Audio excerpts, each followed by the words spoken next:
The Hedgeless Horseman here. It's July the 28th, 2023. I get requested for more copium again. I gotta say, it's almost becoming a full-time job to, I was gonna say, post inspirational stuff on Twitter and making these copium videos. The trick is, of course, that, or the goal, I would say, is, of course, to sooner or later cement the value mentality in your head, so you don't really need coping videos. I mean, the goal has been to try to explain and talk about concepts and mindset and all of that, so you don't really need anyone one day, because obviously there's not going to be someone to hold your hand forever. It's like I don't know what I will be doing in a few years, for example. Hopefully I won't do YouTube rants every other day at least. And of course, I mean, in my opinion, there are not too many people who actually are good at investing, especially in a volatile, sentiment-driven space. Bob Moriarty is, of course, good at it. He knows how to buy cheap and sell dear. But most, again, in my opinion, from what I've seen about newsletter writers and gurus, etc., I don't think many of them actually make much money from their investing endeavors, and that is, I guess, why a lot of them might be selling newsletters 20 years from now, or have been selling newsletters for 20-30 years. In my opinion, it's like if you're good at compounding, you shouldn't really need to sell newsletters, depending, of course, how big the business is. But at the same time, yes, it is one of the, in one sense, it's one of the hardest sectors around, and at the same time, I think it's one of the easiest sectors around, simply because it's so dumb that it's hard to believe. I mean, it's so predictable that it's basically hard to believe. It's like, because obviously, if you had poor returns for a long time, you just automatically think that this has to be a very hard sector and complex sector, and I'm doing something wrong, I'm missing this and that, and I need expert charting, I need expert geological knowledge, I need whatever. That's what's missing. So then I might be subscribing to a bunch of newsletters, etc., and maybe one I was gonna say sharding service and one stock picking service and all of that. But it's like, well, first of all, there's no textbook really for junior miners, and it's like, in my opinion, 80% of the energy should be put into learning about psychology and investing theory, and maybe 20% should be put to learning about geology and engineering, etc. Obviously, if geological knowledge was all that was needed, every geologist would be a multimillionaire, and every engineer would be a multimillionaire. But I do find that's like, I so far I don't think I met many geologists who I think would do well actually investing in this space. I think they would do better than most, but there's so much more than just geology and mining engineering, and the biggest thing of it all is actually how you handle volatility, in my opinion. And also one big thing is obviously just the patience aspect, and okay, so I mean, not much has changed just in the last 2-3 days, but it's like what is typical. is that okay? Maybe let's say you watch a copium video and you get comfortable. It's like here if you I was gonna say by default kind of see me as a authoritative figure,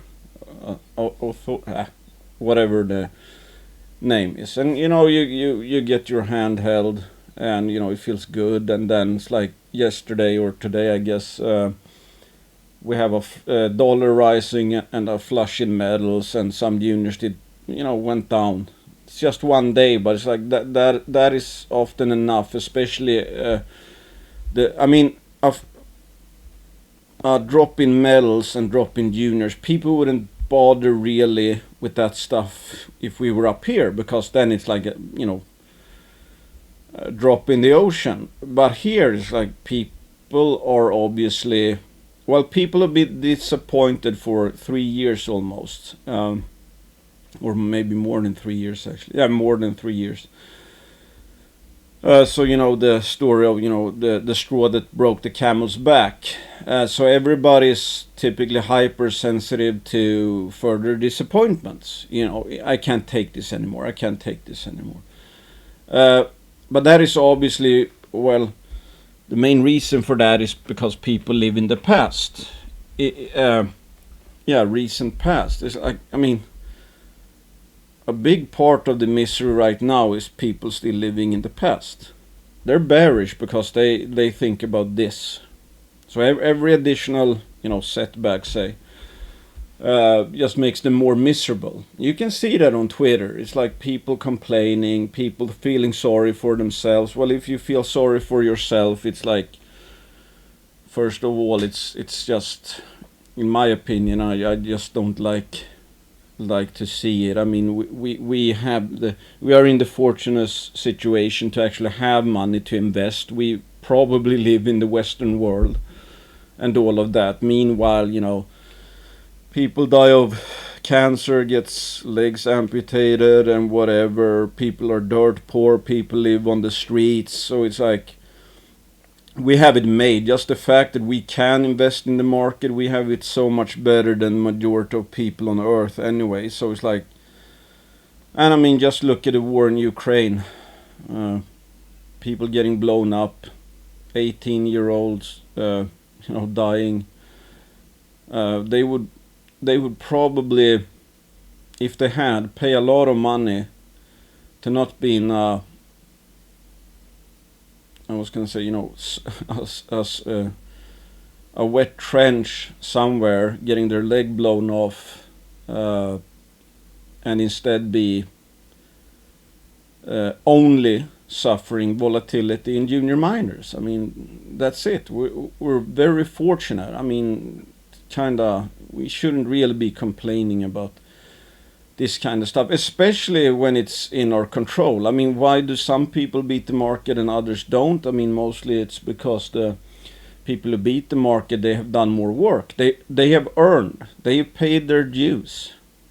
I obsess about junior miners, investing, and all of that. I don't see it as work. I love to try and beat the game, if you know what I mean. I see it as a competitive thing. I don't care too much about the actual money because I'm not that materialistic, not yet at least.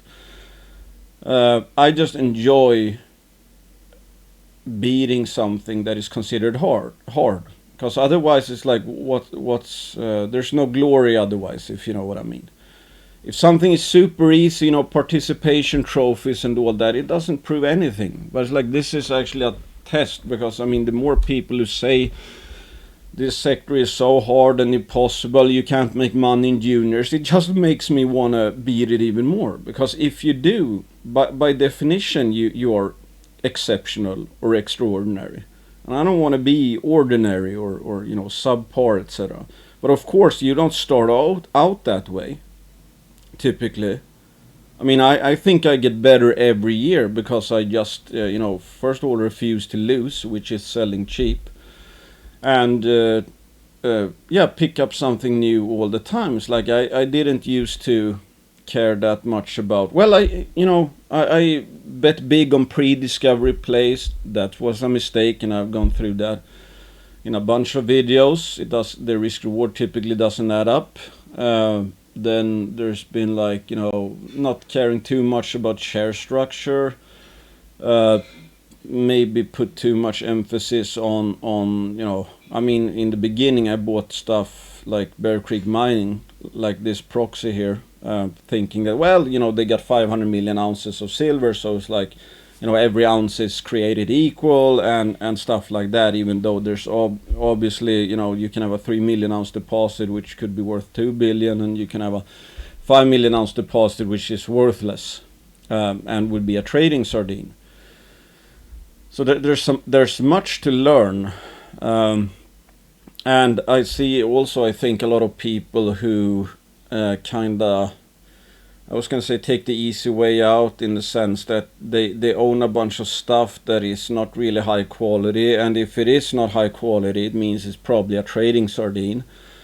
And then they kind of get surprised that they get absolutely killed during the crashes in this sector. Because then they kind of don't even understand, how a trading sardine works. I mean, just look at the proxy, Bear Creek Mining.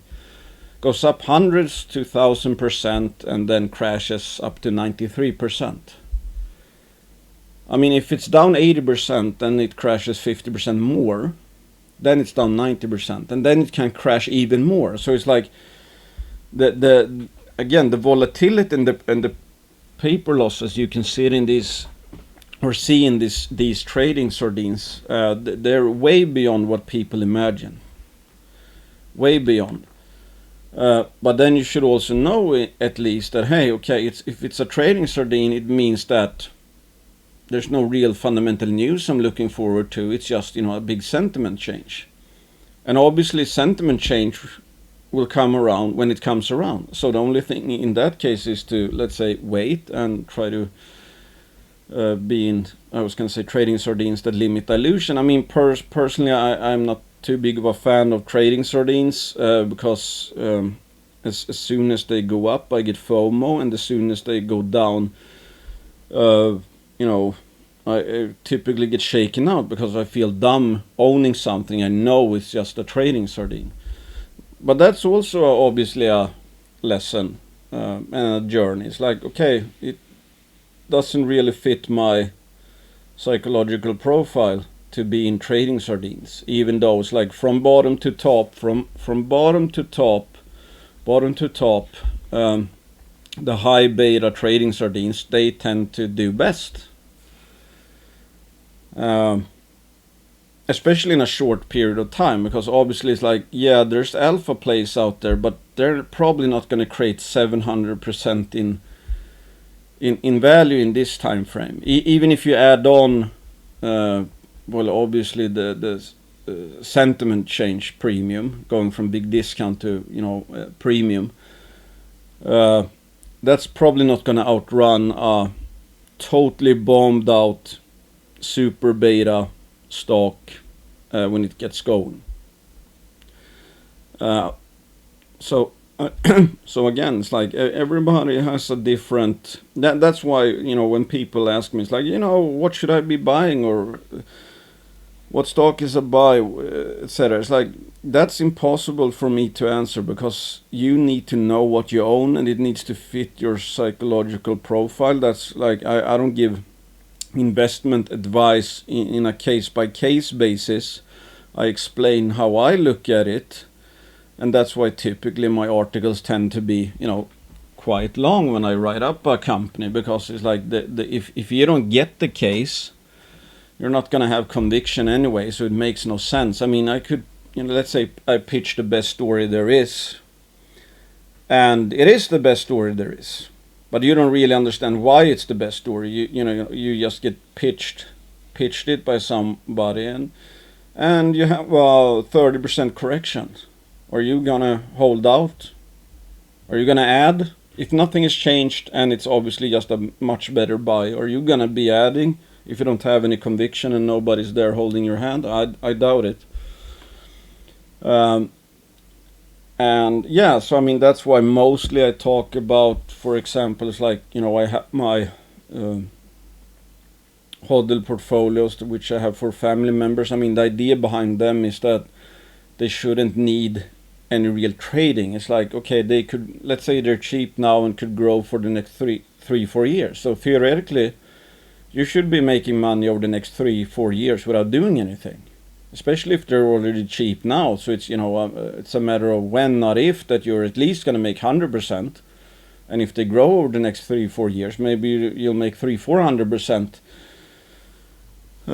etc. So it's like that's more of a something that I think is more suitable for people, because my personal portfolio looks quite different. And you know, I can change my opinion on a dime. If I find something that's cheaper or something I like goes down while something I also like stays up or goes up, maybe I'll, you know, shuffle around. And then, you know, somebody, I think it was yesterday, now a few days ago, was like gave me crap on Twitter. It's like, you know, calling me a grifter because I don't say, you know, when have you told anyone to sell? It's like, I find it, and I've said this before, selling I find extremely hard.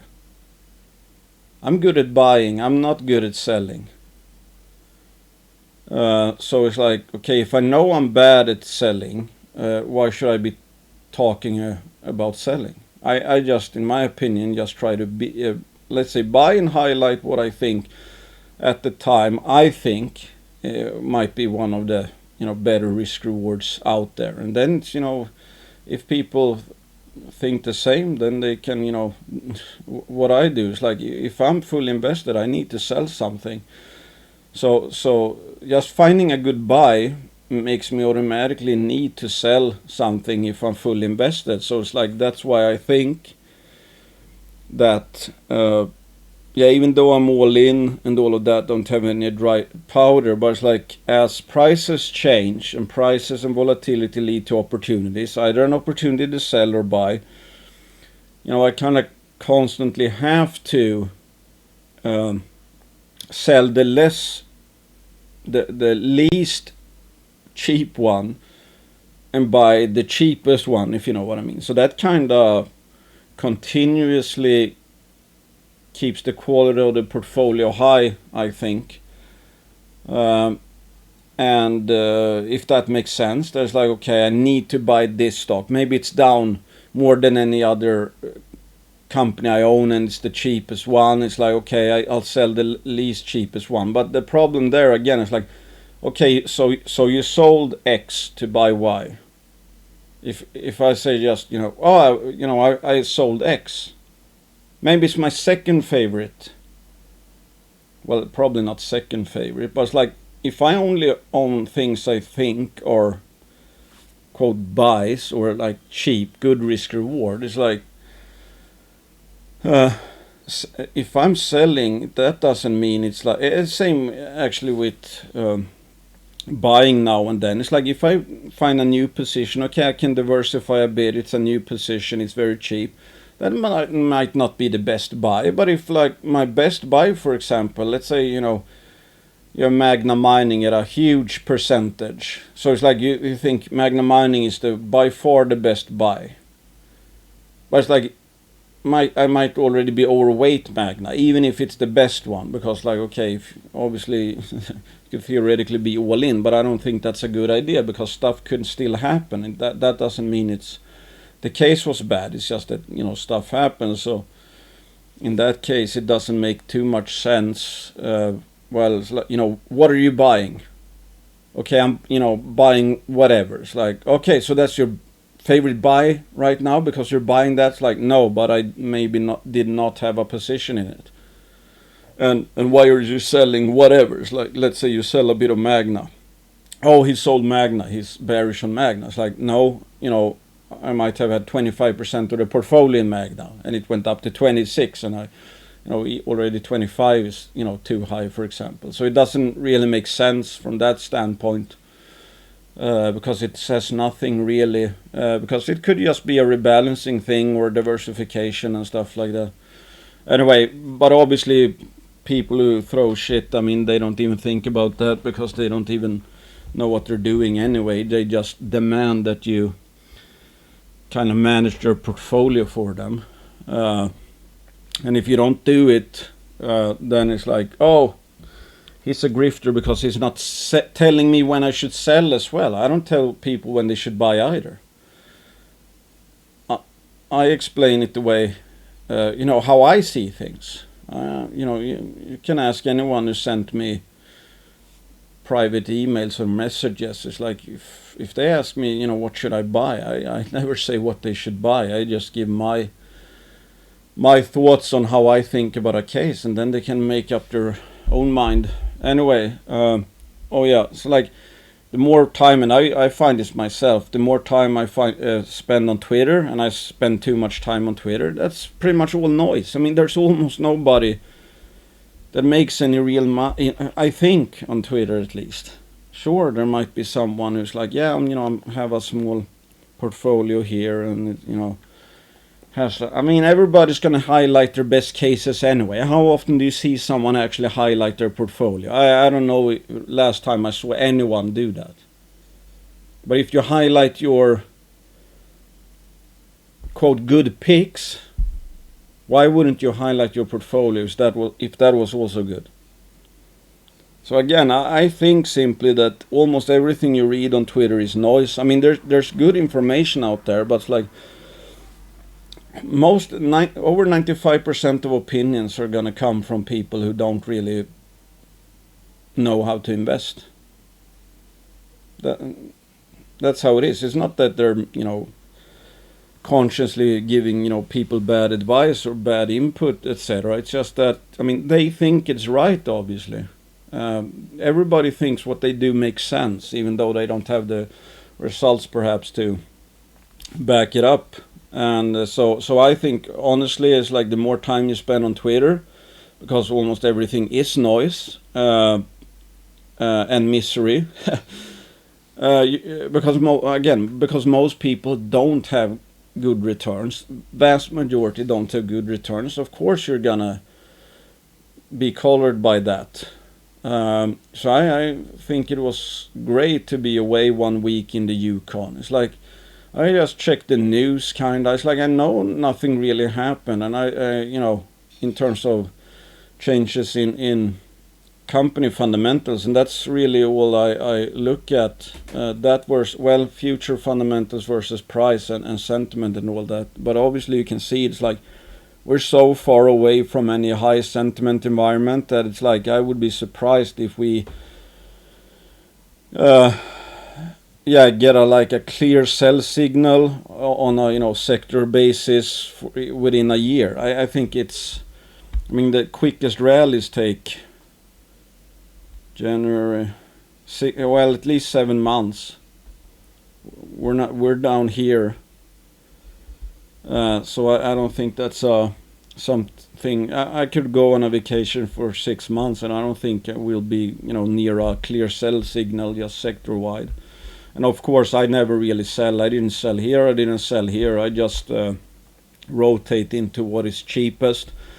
And that's also why, my, let's say, reshuffling and using volatility is like my portfolio typically has gone down. Here it went down I think 50%. From here, 50%.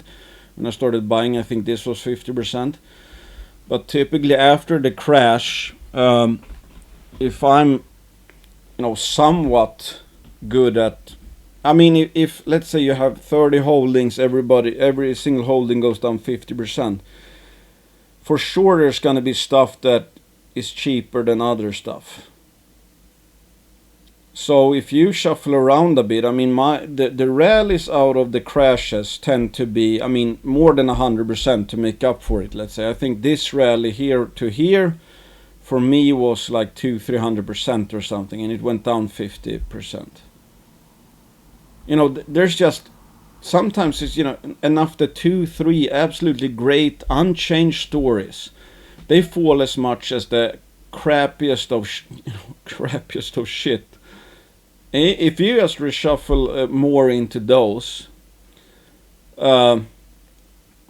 maybe they have an easy 200-300% after a 50% decline, because it's panic selling, it's redemptions, it's all of that, and that's happening right now as well.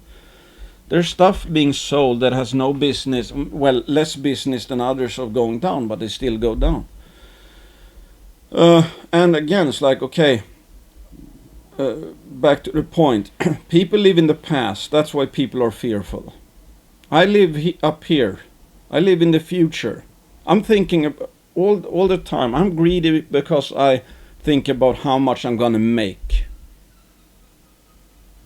I think what at the next sentiment high, like medium or major, or medium or long-term sentiment high, I think I will have made a bunch of money. I think that's like could easily retire.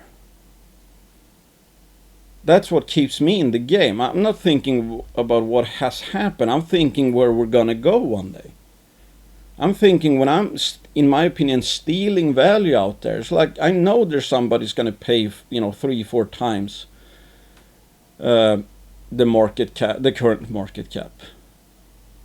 That's what always happens in this sector. And the reason why I'm so chill about it is that I've seen 1, 2, 3, and now the 4th crash. Every single crash that I've been a part with, sooner or later it turned around. This was a 2-year correction before it turned around. We're up to a 3-year correction. This was even longer than that. So it's like, does it really matter when the change comes? How long should you be willing to wait for a 400, I'm just theoretical here, wait for a 482% return? The market average is 8 to 9% per year. If the turn is 2 years from now, that would be well worth it. If I could add every month before that happens, I'm just gonna make even more money than if it turned today.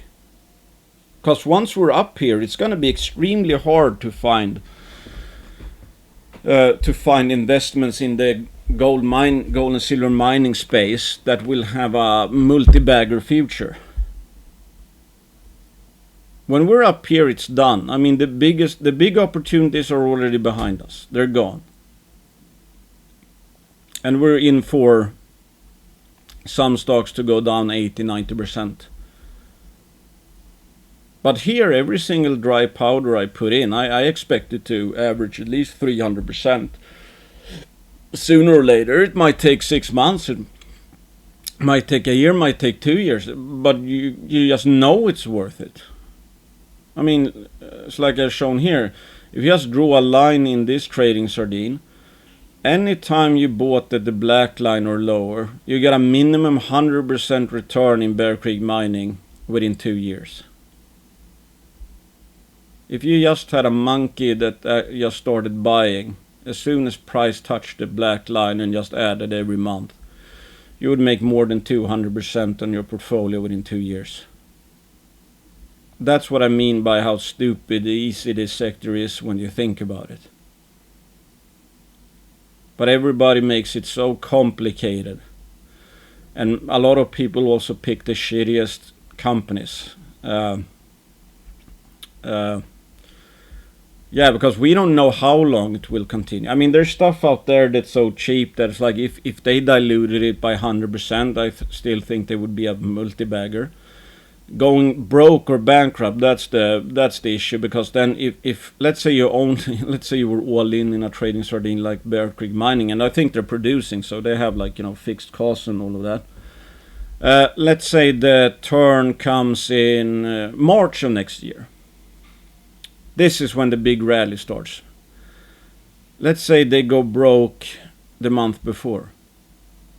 So even if you knew it was gonna happen, when it actually happened, it was too late because they had already gone bankrupt. Obviously, staying power is a big thing. Most people don't have mental staying power. But if you have mental staying power, you also require to have actual corporate staying power. Because otherwise, it's like if you mess any of that up, I mean 95% mess up the actual mental staying power, but you also don't want to pick the companies that probably are going to go bankrupt. But hey, I mean, if you're diversified in even in trading sardines down here, it's like even if I don't know 10 out of 30 trading sardines go bankrupt, I still think you're going to make money. But it's like ideally we would have all 30 around, obviously. It's like, I mean, the gambler portfolio. What am I bullish about here? Well, I think Headwater over the next 1-2 years could make more discoveries and prove up they already have one or two significant discoveries. Tectonic with 2 field seasons could prove up that they have an absolute behemoth deposit. Inflection Resources could have 1 or more massive porphyry discoveries. Brixton Metals could have a massive porphyry discovery and a massive alkaline gold system, and who knows, maybe Ivanhoe Electric finds something at Hog Heaven and stuff like that. Maybe Fathom Nickel proves they have one, a new top tier nickel sulfide discovery, and they own a lot of land to boot. Maybe Goliath shows that, hey, it's not only that the Shorebet zone is some multi-million ounce gold silver system in British Columbia, and they have more discoveries. Maybe Condor shows that over the next 6 months that maybe Pucamay is a world-class high sulfidation epithermal system. Maybe Altamira Gold shows that, hey, we have a multi-million ounce of gold, and perhaps we have maybe they've drill tested the porphyries as well. Western Alaska, maybe over the next 2 field seasons they show that, hey, we have like 200 million ounces of high grade CRD system. Maybe Dynasty Gold shows over the next 2 field seasons that, hey, this is a legit Red Lake high grade mine, and that's why that was Rob McEwen's hunch. That's why he got in. Look at the market caps of these, like Headwater Gold, I don't know, 20 million, Tectonic like 28, 30, Inflection I think 20 or something, Brixton I don't know, 60. I mean, none of these are even close to pricing in the kind of future I just alluded to. So that's also, it's like, not only do I live in the future in terms of sentiment, I'm greedy because I know what happens when we go from here to here. That's the when, not if. This is for sure going to happen. I'm not saying that Bear Creek is going to do that. Maybe Bear Creek will be bankrupt, but the sector as a whole is going to hit a new sentiment high one day, and everybody's going to be all bullish, and there's going to be FOMO, etc. That's the big low risk opportunity. That's I mean, you can take that to the bank. We're going to hit a sentiment high in this sector one day, because that has always happened. That always happens. You can see just how many times we've done that in just the last 15 years or so. Let's say 20 years. We know that's going to happen. That's the easy money. That's why it's like, again, just looking at this chart, this was the buy signal. We're down here. It's like beyond obvious, and I still see people, typically newsletter writers, like hold off. It's not time to buy gold units yet. Like, oh, fuck. I don't understand it. I bet they didn't buy this either. And this was a 200% pop. One day it's like, I mean, look at this pop here and look at that. How did you know which was false or not? Nobody knows. This just kept on going. So if you missed that, if you didn't buy here, it went up here. It's like, if you're lucky, okay, this wasn't the bottom. I mean, it actually might be the bottom. One day, I mean, you can't go back in time. Let's say it goes like this. Okay, it was the lowest price point in the next 8 years.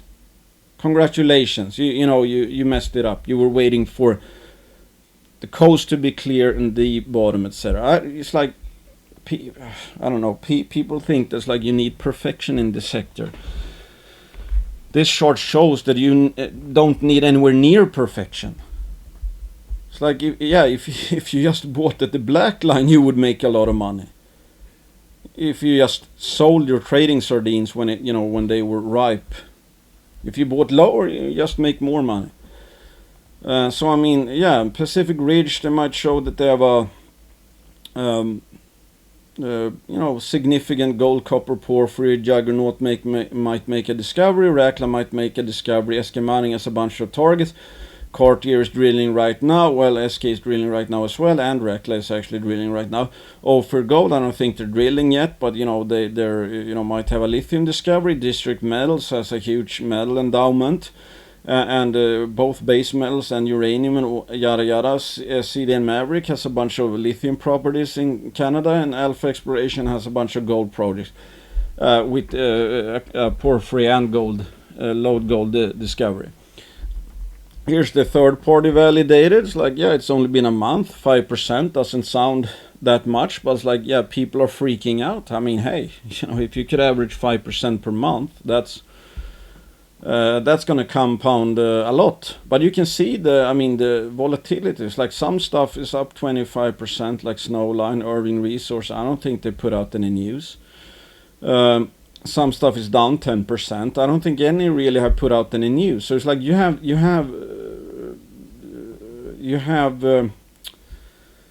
profit loss differences of up to 35 or more, actually, like 41%. That's the volatility I'm talking about. It's like I don't think many of these companies change that much, but the volatility is just absurd. And it's like this, for example. I mean, if you only, let's say you bought the Gambler portfolio, it's like, I'm just going to hodl for the next 2 years, etc., because that's the average time it will take for these to,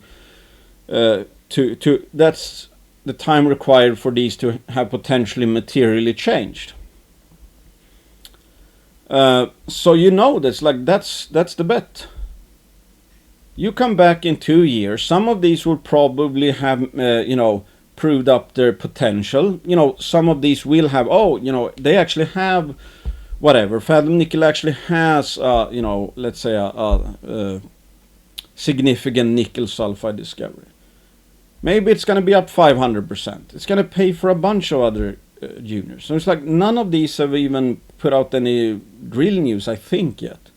Well, Western Alaska actually has. They put out a good hope, but that's just the start. So it's like, on July 14th, this was up 44, now it's up 37. It's like, there's nothing to be panicked about. Yeah, they swing like, any individual name swings like hell. Some of these names have probably swung like 30% in the last week, but if you, average it out, it's not that big of a deal, actually. It's when we get too deep in one store or whatever, when volatility shakes us, that's the problem. I'd rather be diversified with staying power and less stress than,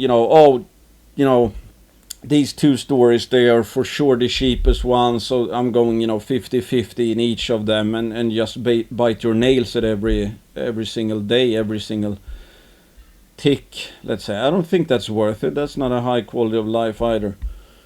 And again, it's like, yeah, what keeps me in the game is like, I think they're extremely undervalued, many of these.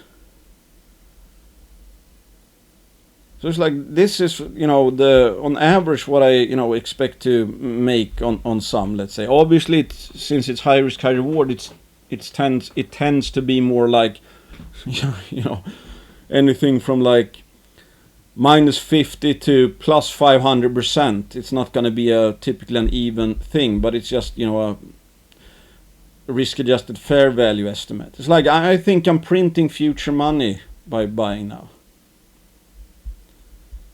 That's what keeps me in the game. But if I would be stuck in the past and just look at this and think, the misery and all of that, and it's like looking at Twitter and everybody saying that, it's opportunity cost, you shouldn't be in this sector, you can't make money in juniors. Of course you're gonna be depressed.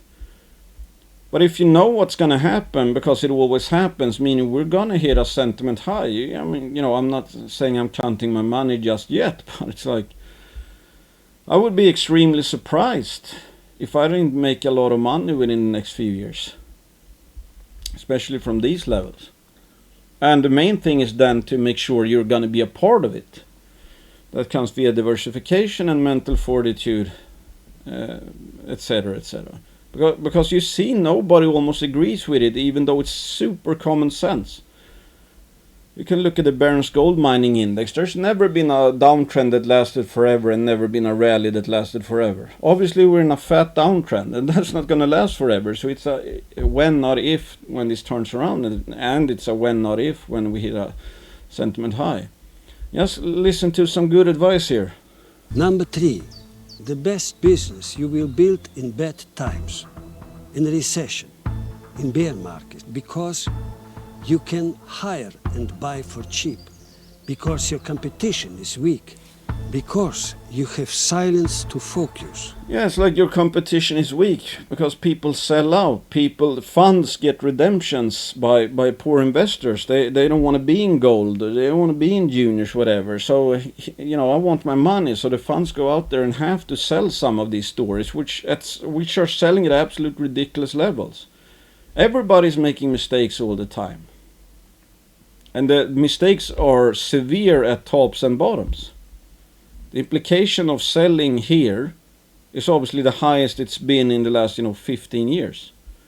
Implication of selling here is the highest it's been in 20 years. But somebody's doing it, and there's not enough obviously buyers to even stop it from going here in the first place. So everybody's absolutely cooked in the brain during tops and lows. So it's just amazing. I don't actually, if you understand this, I don't know how we're supposed to lose, because it's so obvious. It's so obvious. So you should. It's like I told someone who. He said that he's battle hardened by now, and he has his time frame is like 2027 2028. That's great. I know he's gonna make money. He's in the future already. That's the time frame he has. Not next week. This is not, again, nothing is really gonna change in a day or a week or a month. The big moves, that's easily, at least to the next top, I think it's easily minimum 6 months from now. So there's nothing left to do than wait. That's why I'm going to try to travel more, because I already know what the play is. Just wait till the inevitable happens and then collect my money. It's like there's no point in fearing it's like, looking at daily swings is like a total waste of time. And this is like, I was going to say unorthodox, but it's like when we go in to, what did they say, when the times get tough, the tough get going, or something like that. This is prime time. This is when the big money is made. It's not made up here. Down here we paint and we paint and we paint. Up here the painting is revealed. So I'm adding more color, meaning adding more dry powder as much as I can. And of course it's like have your physical gold and silver and a bank account for unexpected, I don't know, cash and whatever. It's like if the internet goes down and all of that. So that's obviously should be the primary focus. That's your hedge to your actual, mining portfolio. The mining portfolio is the risk-on aspect where you create wealth, but you need to have, secure the fort before. So I'm actually thinking of buying more physical gold, because I think I need to beef up that aspect. Because in that case, like whatever happens, it's like you're probably gonna be off better than 95% of people, even if something really unexpected happens. But that's what gets me going. It's like now that I see everybody, I know what people do and think right now. You can see it on Twitter. People break, but this is prime time. This is when I last night I found I was looking up some stocks, and I just went through a watch list or some tickers, etc. And I just happened to stumble upon a stock I hadn't really checked in a year. I think it was down 70%. And that got me so greedy. I read up on it, and it's like, okay, no big change really. They haven't had much money. The pace has been slow, so it's like not too much activity, so nobody cares anymore. So it's like, okay, a boring stock in a bear market and extreme bear market sentiment. It's like, that stock I think traded 600-700% higher a few years ago, and not any big change since then. So it's like, okay, I can buy it for, maybe it was trading at $40 per ounce. Now I can buy it for $20 per ounce. Like, my purchasing power is like, I want to build an empire, and I like to buy cheap. Obviously, you can buy a lot more of a company's asset the cheaper the price is. So it's like, got me so greedy I could barely sleep. But unfortunately, it's like today I think I was the only buyer. But unfortunately, the liquidity is so low that I was going to say I can't really talk about it, because it's going to take me weeks to even buy a decent position, I think. But it's like that, again, gets me super greedy. I'm thinking of the possibilities. Oh my God, I found something that I think is so cheap that I think it's going to easily quadruple just from a shift in sentiment. They don't even need to find any more gold, let's say. Just a shift in sentiment, and I think I'll have a 300-400% quite easily. That gets me greedy. I'm thinking about the possibilities of these cheap prices, not what they're doing to me, if you know what I mean. I'm thinking how I could use it and live in the future. Think how, when the sector looks different, when the world looks different, what will that trade at in that case? And I mean, these alpha plays, for example, I'm excited about the possible future from news releases over the next 2 years. How might these companies look like? What kind of news flow, if I jumped 2 years ahead in time into the future, what could the 40 news releases that have come out since then look like? How could people feel and think about those juniors? What could have happened? And then compare that to the price I'm paying today. Again, live in the future. Don't live in the past. You're not investing backwards. We're investing in the future. So anyway, it's like, this is just an unorthodox. I like this clip just to show that, you should go into the I was going to say, war mode. なんだこの体に湧き上がってくる衝動。俺の中に何か凶暴なやつがたぎってくる。委ねろ。すべてを委ねろ。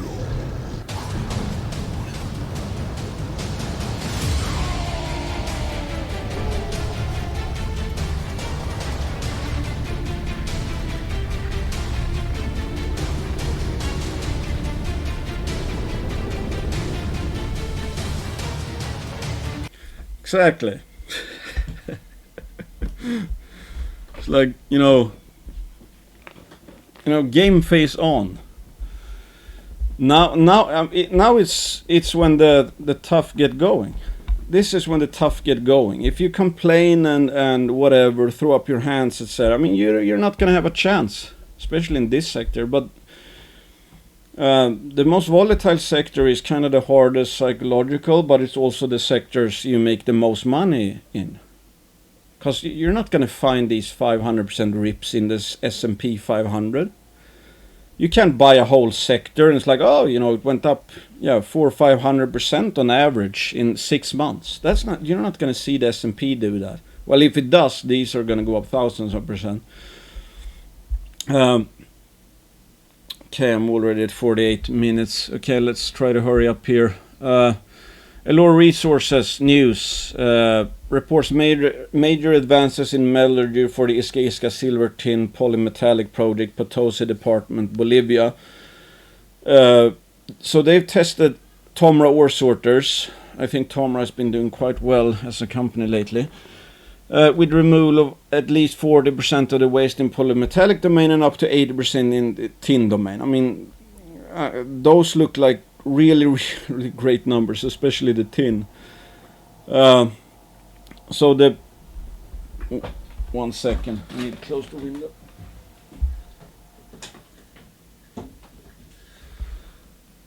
So the people I talked to said these results are really good. I'm obviously not a metallurgical expert, but I do like the idea of ore sorting, because obviously the more you can screen out, the less you actually have to process. And the tin aspect has been what I think was the biggest challenge, because tin apparently can be quite tricky, and especially if you have a polymetallic system.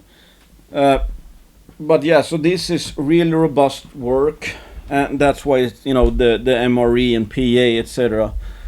Well, the MRE has been postponed because this work wasn't done on the tin component, and like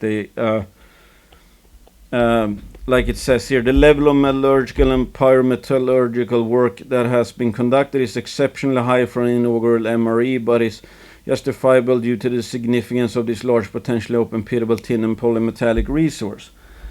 So this is robust work. I mean, they're doing it, let's say, the right way, which means, it's great signal value. It means they mean business. Otherwise, if it was a what was I gonna say? If it was what do you call it? One of lifestyle companies, they wouldn't ask questions. They wouldn't ask complex or hard questions, at least, because they wouldn't want to risk getting negative answers, etc. So these are, this shows that they are pushing this towards, like, serving it up for a major, if you know what I mean. And I think, the Iska looks absolutely huge, and obviously if you add some margin, let's say, or lower OPEX on every ton, on every ounce, for example, if you have a shit ton of tons and ounces, that's gonna stack up big time. So it's like small changes, let's say, for a very large deposit, that can lead to big changes in dollar numbers. And personally, it's like, I like this from the aspect of, okay, we know Cartier Silver is drilling Gonalbert right next door. Okay, if ore sorting works at Iska, could you potentially, should be easier to, let's say, get a possible satellite deposit going, because if you shrink the ore going to the mill, you would need a smaller mill, or you can bring out, bring more tonnage in this into a given sized mill, because you shrink the actual tons that goes into that mill. Because obviously, if you have a mill that does 10,000 tons per day, whatever, and you can ore sort away 50% as waste, you could really put through 20,000 tons of material, of ore, and processes in a 10,000 tons per day mill, or plant. But again, I'm not a metallurgist, but from what I hear, these results are very good. And again, given the scale of Iska, and especially it would be very bad if the tin component would be too hard to solve or couldn't be processed, etc. It's not that it's all tin, but it's like, again, if you have I don't know how much is actually tin, and there are tin dominant domains. But it's like, when we're talking this scale, even if tin is 10% in some places, when you have hundreds of millions of tons, that's going to add up the tin value. And I have upped my stake in, or I will be upping my stake in, Inflection Resources. I just wrote down the rationale here. Makes perfect sense. Well, I know not everybody can participate in a private placement, and I would sure love it if it was full warrants, but it's half warrants. But the nice thing is, like, 18 months yeah, they expire in 18 months, and the good part is that the 35,000 meters of drilling, we estimate this phase of drilling will take approximately 18 months to complete and will test 24 principal target areas of interest. Obviously, if you have warrants, you want the possibility of a quantum leap before they expire. Buying Barrick with an 18-month, if you get an 18-month warrant in Barrick, it's like, is Barrick gonna triple or quadruple in value or in price? I don't think so. I don't know what would need to happen for that, like $3,000 gold or something. Inflection is gonna drill 24 principal target areas. And the interesting thing is, I talked to Alistair yesterday. Like I've said before, I just bundled all the principal targets, 24 principal target areas together, like, they have 24 kicks at the can. But apparently it's like Duck Creek alone, for example, have multiple targets. So it's actually more cans to kick than I thought they had.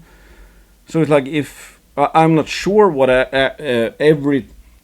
not sure how many targets every target area has, but it's like, if Duck Creek has, like, I don't know, 5 targets, let's say the average is like 4 or something. I mean, then we're close to 100 kicks at the can, close to 100 targets. One good discovery would be enough to make Inflection Resources look excuse me, look very cheap. I think Inflection Resources is one of the most beautiful high risk high reward plays out there, because like I also covered recently is that just to refresh, we know there's Tomingli, North Parks and Cowell along this stretch of land where it's outcropping the volcanic belt. We know we have Boda and Cadia, and Cadia is an $8 billion behemoth along this stretch of land. There should be, just based on balance of probabilities, the covered areas, there should be a few, let's say, North Parks hiding here. And they have 100 targets, 100 I'm not sure it's exactly 100, but let's say at least 30 up to 100 targets, which have been identified as being possible signatures of a, Macquarie Orc gold copper porphyries. A few of those should be copper gold porphyries, and they might test almost all of them in the coming 8 months. Balance of I can bank on it, but in my opinion, I think they're gonna hit. I think they're gonna make at least one discovery. And those North Parks and Cowell, they're probably worth a couple of billions. Cadia is worth 8 billion. I don't know what Boda is worth. I don't know exactly what Tomingli is worth. Still, it's, again, one of the most unique high risk, high exploration stories.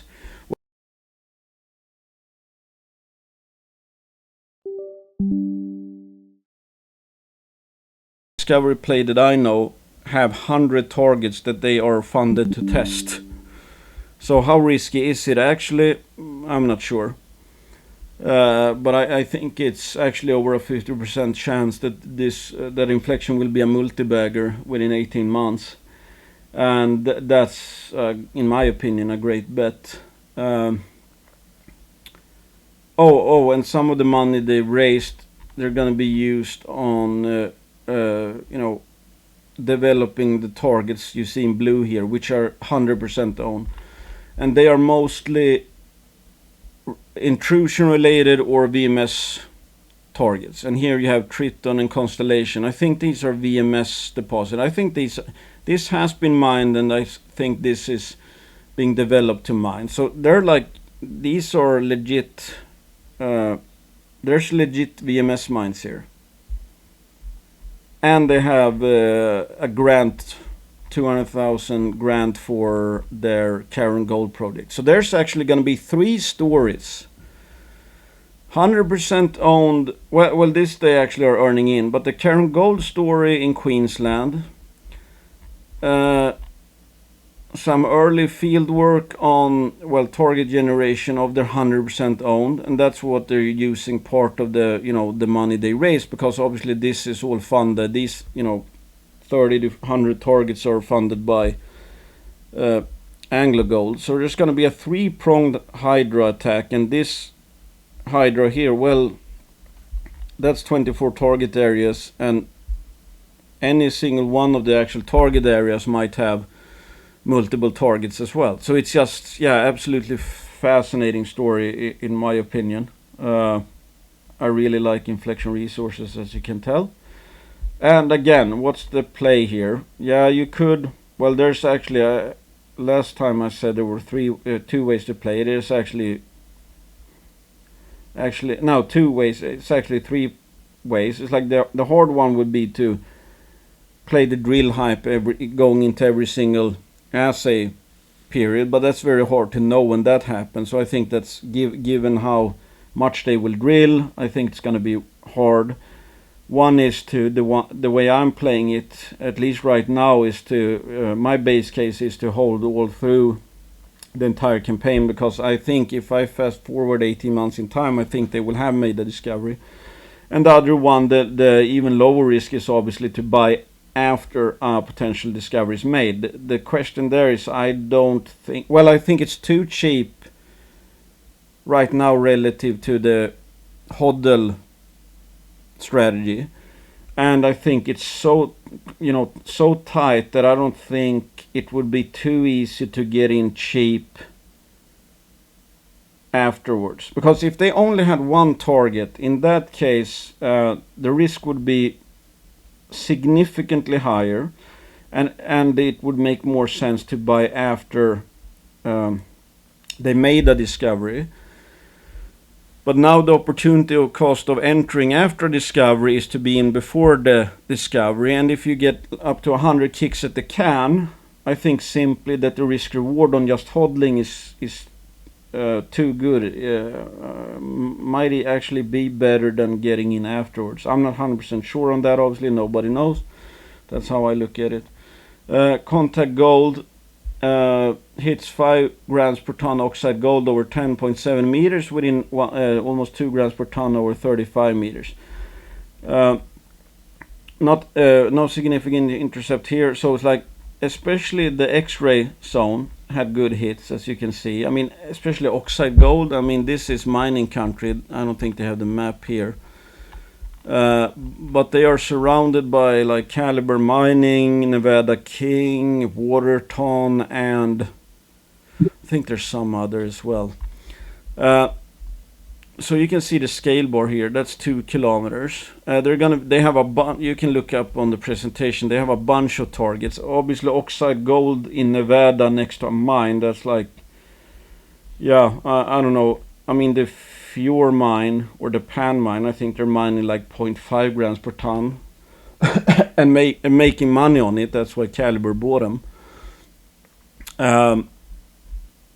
And this is a earning with Centerra is earning in 70% and funding the this year's program. And then they also have the Pony Creek project near ex Gold Standard Ventures, which got bought out by Pierre Lassonde's company, Orla Mining. So they have I think the strike to the south of Orla Mining, which is a $1 billion company. They have like 433,000 ounces of low-grade oxide gold. They're also in Nevada.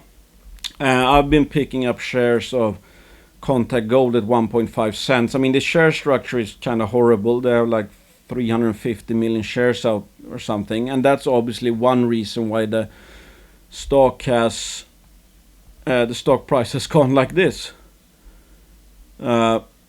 Poor sentiment environment. Maybe it started off a bit pricey. I don't actually remember. I remember looking at Contact Gold, but it's like, this is the kind of stuff I like. It's like at 1.5 cents, market cap was 5.28 million Canadian. For 2 projects in Nevada, and one is where Centerra Gold is earning in, and they're hitting oxide gold, high-grade oxide gold, not only hitting high-grade oxide gold, but it's like, and have many targets, kilometers of potential strikes. Like, is that cheap? Yeah, I think it's really, really cheap, and that's obviously thanks to recent past or even multi-year past being poor share price wise, and the fact that there's the share structure is bloated. So it's like, yeah, the let's say the horrible past leads to opportunities, because almost everybody in this stock is probably frustrated.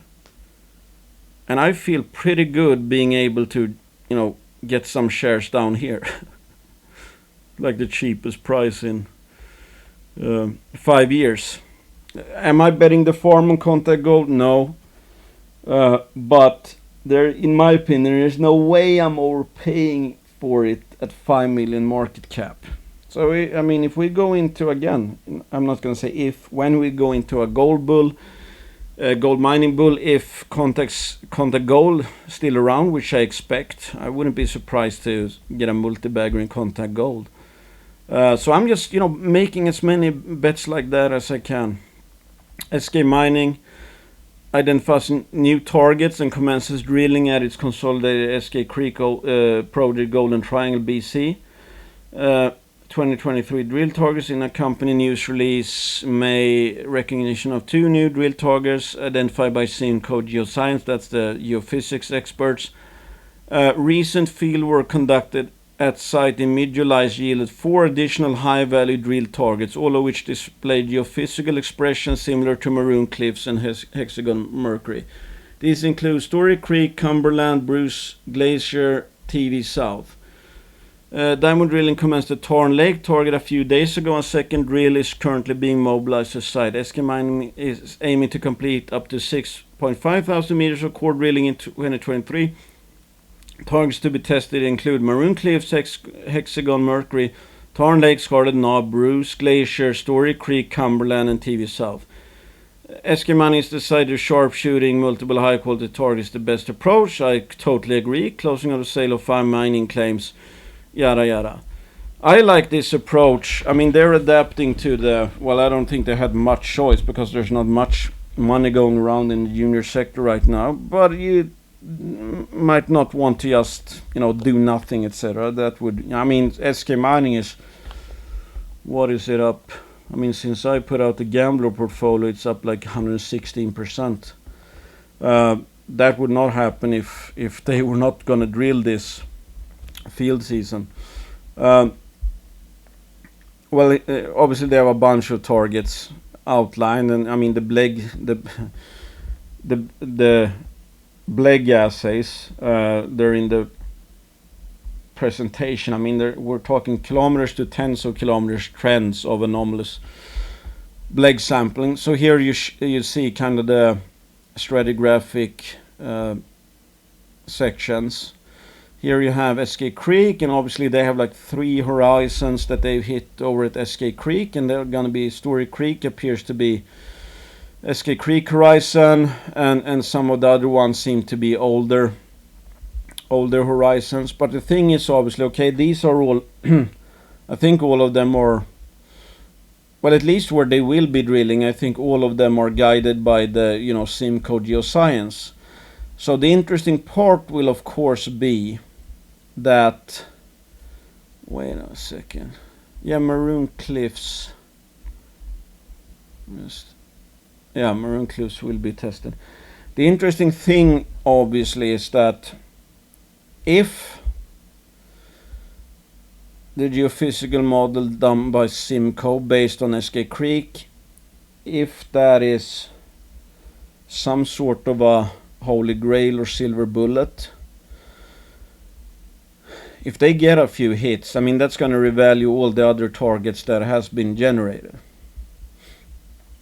because then you kind of have a treasure map with proof of concept. So I think SK is going to be one of the big nail biters this season. Because if they have, quote, cracked the code, then the future could be very, very bright. If they haven't cracked the code, or if, I mean, they won't do a pin cushion on every single target, obviously. But if they miss at every single, then we know, okay, that was not the silver bullet, that wasn't the holy grail. You know, then I can easily see a 50% retracement, unless the sector gets really hot. So the spectrum of, well, the event horizon for SK, I think, will be very wide. Anything from one or more discoveries, and this geophysical model done by Simco is actually good at targeting, finding the VMS systems here, because obviously something created all those, you know, enormous Blake anomalies. So it might be one or more discoveries, but there might be no discoveries and the model does not work.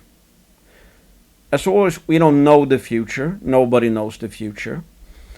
So I personally have no idea how this is going to play out. I just know that I expect there to be swings, let's say. And we know, again, we know how valuable the SK Creek deposit is. That's worth billions. Do we know there is an SK Creek type deposit lurking around here? We don't know that.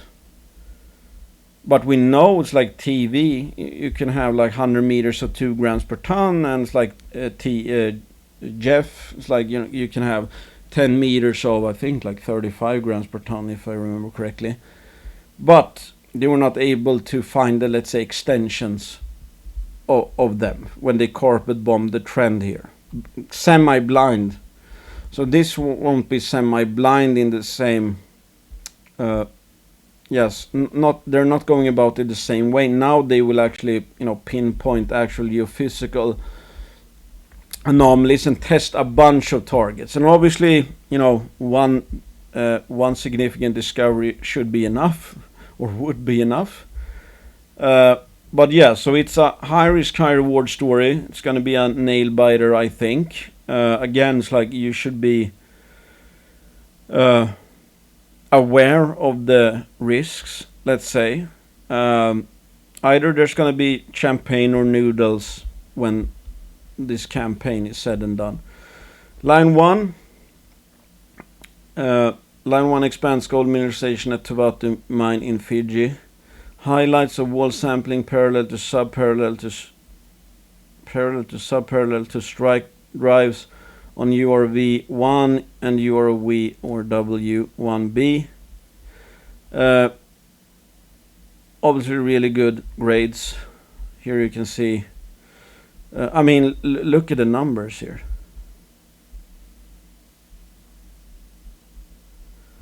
So, I mean, this is just in my opinion, based on my non-mining engineering experience. This looks like it's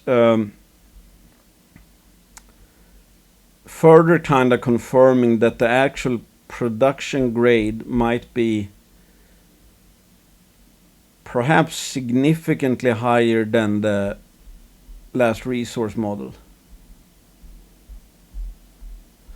I mean, I'm leaning more and more towards line 1 being able to get into profitable production, and the profitable production being more profitable than one might have thought. Thankfully,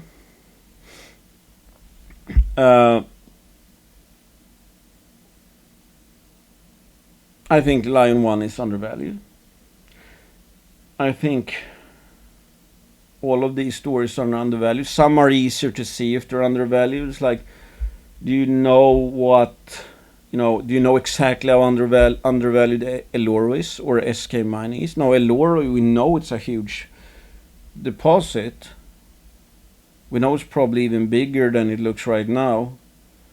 SK Mining, that's much harder, because that's like you have to really do it risk adjusted, and it's I mean, it's not the cheapest early stage explorer out there, and it might look really cheap or it might look expensive. That's the hardest one, I think, to figure out a fair value, let's say.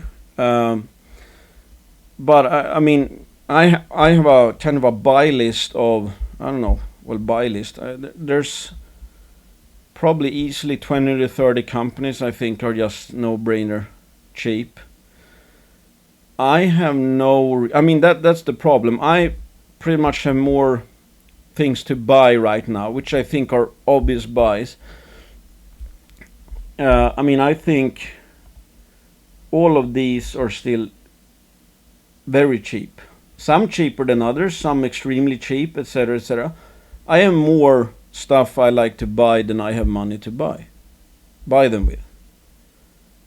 So I have no problem with this kind of sentiment, because it makes my life extremely easy, because I can be both diversified and believe my future portfolio, well, my portfolio has a very, very bright future. I have no problem finding stuff to buy now. Now, yeah, again, now it's easy. Up here, very hard times. Don't know really where I should be putting in my money and expect a favorable 2-3 year future. Now, I can just pick and choose. It's like I can, yeah. Excuse me. Throw money at the wall, I was going to say. Because I see the possibilities.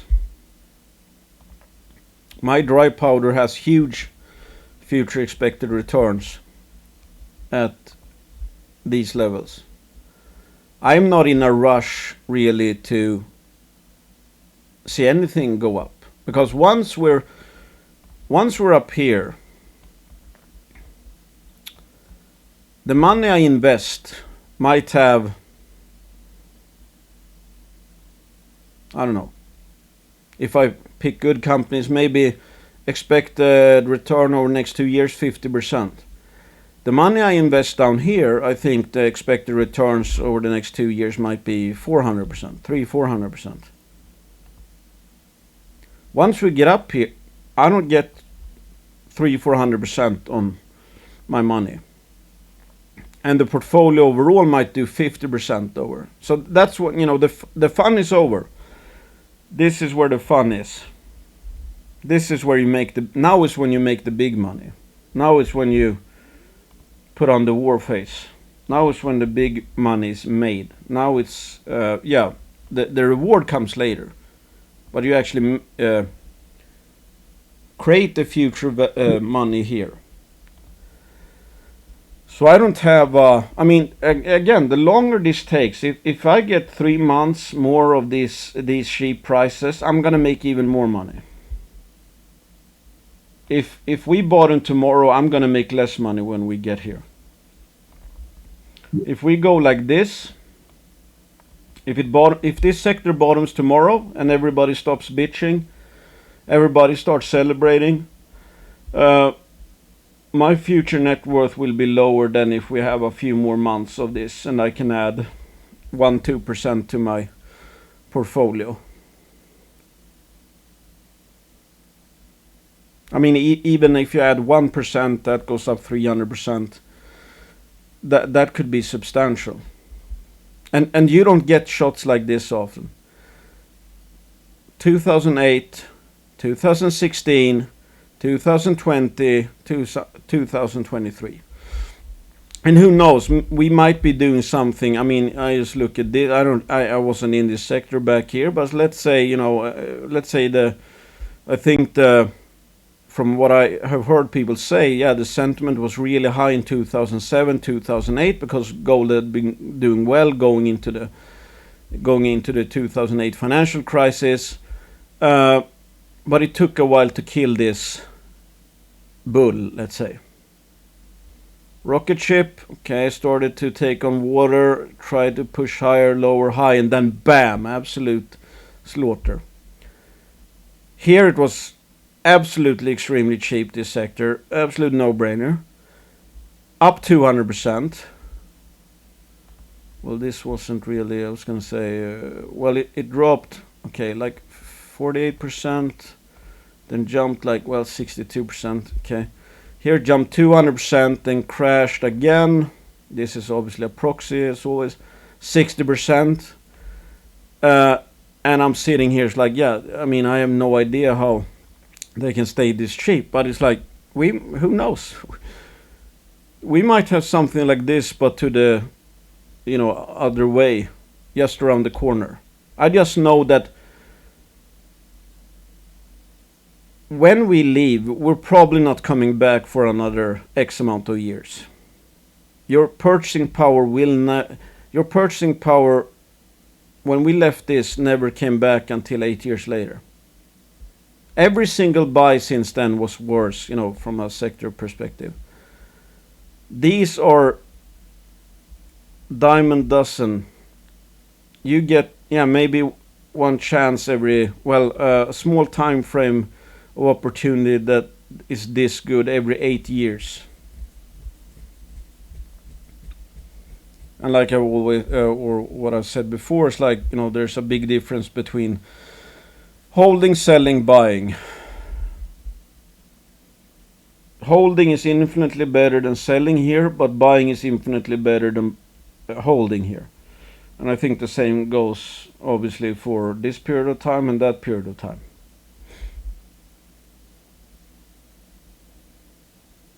And up here it's the reverse. Buying, I was going to say, infinitely worse than holding, and holding infinitely worse than selling. But once we leave, you might not get another chance to have the kind of returns you would expect from these levels for the next 8 years. Here, for example, okay, let's say here, 500. Excuse me, 643% returns. You did not get similar returns until probably from here or here maybe, or maybe even now actually. If we go up here, well, that's 500% returns. Okay, not as good. Still, we might. This might be the best. Have been the best opportunity to buy some stocks that you're gonna see for the next 8 years. The absolute best buying period might already have passed. But yeah, when we go up, you're not gonna get, probably you might not get another chance for 8 years. So it's like, do you think I'm blessed to be aware of this sector and actually have the, let's say, knowledge, experience, and fortitude to know what I should be doing here? You bet I am. I thought this, I couldn't believe my eyes when this happened, and I was buying all the way down. That's what I'm doing again. Anyway, consider me biased. Assume my own shares of all companies mentioned. Assume they're all sponsors. I think actually almost every company I talk to is a sponsor. Consider me, twice biased. Do your own due diligence. Don't buy anything just because I own it or anything like that. You're the only one that's going to be stuck with making decisions for your portfolio. So you need to do why you own something and why you might be selling something. When it might be cheap, when it might be expensive. I don't share your profits or your losses. Do your own due diligence, and this is not investing advice. Thanks for listening. Bye.